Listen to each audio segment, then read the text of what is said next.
पूरा लोकल బీహార్ ఎన్నికల కౌంటింగ్ ఇప్పుడు జరుగుతుంది. రిజల్ట్ మనం చూస్తున్నాము. మెజారిటీకైనా ఎక్కువ సీట్లు మన ఎన్డీఏకి వస్తుంది. చాలా అంటే చాలా బ్రహ్మాండమైన విజయం సాధించినారు బీహార్లో. ఒక సైటు బీహార్ గెలుపు, ఇంకో సైడు జూబ్లీ హిల్స్ లో మన బీజేపీకి వచ్చిన ఓట్లు. మొత్తం తెలంగాణలో ఇవాళ సోషల్ మీడియాలో ఏ విధంగా చర్చ నడుస్తుంది అది నేను చెప్పే అవసరము లేదు.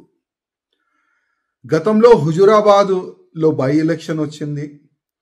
ఈటెల రాజేందర్ గారికి ఎట్లయినా ఓడిపియాలని కేసీఆర్ గారు చాలా కుట్రలు అక్కడ చేసినారు. కుట్రలు అంటే ఏ విధంగా కుట్రలు అంటే బూత్ క్యాప్చరింగ్ కానీ, ఆ బూత్ లో ఉన్న హౌజెస్ లో ఎంతమంది ఉన్నారు, ఎంతమంది ఓట్లు ఉన్నారు వాళ్ళకి కొననికి కానీ, ఆపోజిషన్ నేతలకు డ్రాప్ చేయడానికి కొననికి కానీ, పోలీస్ ఫోర్స్ పెట్టుకొని ఎదురుగా పార్టీ వాళ్ళకి భయపట్టడానికి కానీ, ఎదురుగా ఉన్న పార్టీ కార్యకర్తలకి లాఠీ చార్జ్ కానీ కేసులు పెట్టేది కానీ అది హుజూరాబాద్ లో బీఆర్ఎస్ వాళ్ళు చేసినా మనం చూసినాము. సేమ్ ప్యాటర్న్ మన జూబ్లీ హిల్స్ లో కూడా రేవంత్ రెడ్డి గారు చేసినారు. అది నాకు చెప్పే అవసరం లేదు. కాపీ టు పేస్ట్ మన జూబ్లీ హిల్స్ లో జరిగింది. ఇవాళ నవీన్ యాదవ్ గారు కాంగ్రెస్ నుంచి గెలిచినారు. నా నుంచి నవీన్ యాదవ్ గారికి శుభాకాంక్షలు ఎమ్మెల్యే అయినందుకు. ఇంకోవైపు బీజేపీ మనం చూస్తే నేను గతంలోనే చెప్పిస్తున్నాను, మా కిషన్ రెడ్డి గారు ఎన్ని ఓట్లతోని ఓడిపోతున్నారు మీరు కొద్ది అందరికీ చెప్పాలని నేను అప్పుడే అన్నా. ఎందుకంటే ఇవాళ నేను పార్టీ నుంచి బయటికి ఎందుకు వచ్చినాను, ఎవరు వస్తారు చెప్పండి. ఒక ఎమ్మెల్యేగా అయిన తర్వాత అది కూడా మూడోసారి ఎమ్మెల్యే అయిన తర్వాత కూడా పార్టీ ఇడిచి బయటికి వెళ్ళాలంటే ఎంత పెద్ద గుండె ఉండాలి చెప్పండి. బాధతోని నా పార్టీని ముంచేస్తున్నారు, నా పార్టీ మునిగిపోతుంది, అది నేను చూడలేను, అందుకోసం బయట నేను వచ్చినాను పార్టీ నుంచి. కనీసం జూబ్లీ హిల్స్ ఎన్నికలు రిజల్ట్ వచ్చిన తర్వాత నేను మా కిషన్ రెడ్డి గారికి, మా బండి సంజయ్ గారికి, మా లక్ష్మణ్ గారికి, ఈ ముగ్గురు చాలా పెద్ద నాయకులు, డైరెక్ట్ కేంద్రంలో ఉన్న పెద్ద నాయకులతోని డైరెక్ట్ టచ్ లో ఉన్న నాయకులు, పెద్ద పోస్ట్ లో ఉన్న మా ఈ ముగ్గురు నాయకులతోని నా ఒక నివేదిక. జూబ్లీ హిల్స్ రిజల్ట్ నెక్స్ట్ ఏదైనా ఎన్నికలు అయితే అట్లాంటి రిజల్ట్ బీజేపీకు రాకూడదంటే ఒక్కసారి గుండె పైన చేయి పెట్టుకొని చూడండి ఎక్కడెక్కడ తప్పులు అవుతున్నాయి, ఎక్కడ తప్పులు అవుతున్నాయి చూడండి, ఆలోచన చెయ్యండి.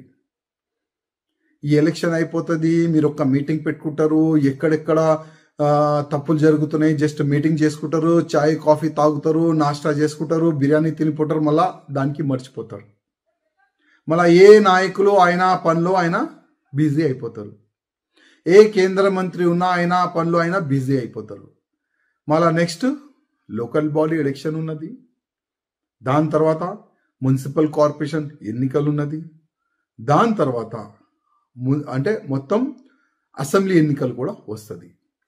ఈ రెండు ఎలక్షన్లో బీజేపీ రిజల్ట్ ఒకవేళ జూబ్లీ హిల్స్ లాగా ఉంటే మళ్ళా బీజేపీ కార్యకర్తలు ఎక్కడ పోవాలి, బీజేపీలో ఉన్న సీనియర్ నాయకులు ఎక్కడ వెళ్ళాలి?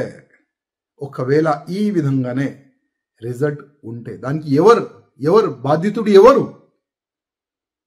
నేను అడుగుతున్నా ఎవరు? చాలా మంది గతంలో కూడా నేను మంచి చెప్తే కూడా కొంతమంది కామెంట్ చేసినాను, ఎవరు ఇప్పుడు బీజేపీలో లేవు కదా నువ్వు ఎవరు, దేని గురించి కామెంట్ చేస్తున్నావు అని కొంతమంది క్వశ్చన్ చేసినారు నా పైన. అయ్యా, నేను ఇవాళ మాట్లాడుతున్నా నా పార్టీ గురించి. ఓకే, బీజేపీ నుంచి బయట ఉన్నా, కానీ ఇప్పుడు కూడా నేను నా పార్టీ అంటా. నాకు మీరు తీసుకోవద్దు బీజేపీలో. నాకు రానికి ఇప్పుడు ఇష్టం కూడా లేదు. ఎందుకంటే నా పార్టీని మొత్తం సర్వనాశనం చెయ్యనికి మొత్తం ప్లాన్ చేసుకున్నారు మా పెద్దలు. వాళ్ళ సొంత స్వార్థం గురించి మా పార్టీని సర్వనాశనం చేయనికి ఆల్రెడీ డిసైడెడ్. నేను ఎట్లా రావాలి చెప్పండి పార్టీలో? నెక్స్ట్ ఎలక్షన్ కొట్లాడుతానా లేదా అది కూడా నాకు తెలియదు. నాకు బాధ కూడా లేదు. కానీ ఒకటే ఒక బాధ, నా పార్టీ ఖతం అవుతుంది తెలంగాణలో. నా పార్టీ సర్వనాశనం అవుతుంది తెలంగాణలో. ఇది నేను కాదు, ప్రతి ఒక్క ఎంపీ అంటుండు. ఇది నేను కాదు, ప్రతి ఒక్క ఎమ్మెల్యే అంటుండు. మాకు ఫ్రీడమ్ లేదు మా కాన్స్టిట్యున్సీలో. మా పార్లమెంట్లో మాకు ఫ్రీడమ్ లేదు. మా పార్లమెంట్లో ప్రతి ఒక్క పోస్ట్ వీలే డిసైడ్ చేస్తున్నారు. మా నియోజకవర్గంలో ప్రతి ఒక్క పోస్ట్ వీలే డిసైడ్ చేస్తున్నారు. ఇట్లాంటి ప్రతి ఒక్క ఎమ్మెల్యే, ప్రతి ఒక్క ఎంపీ బాధపడుతున్నారు. కానీ వీళ్ళు మారరు.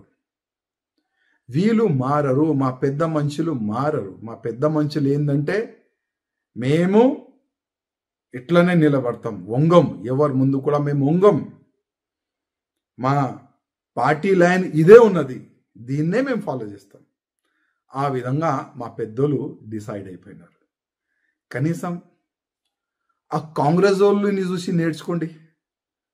అది కాంగ్రెస్ సీట్ కాదు, అది బీఆర్ఎస్ సీట్, తెలుసు కదా.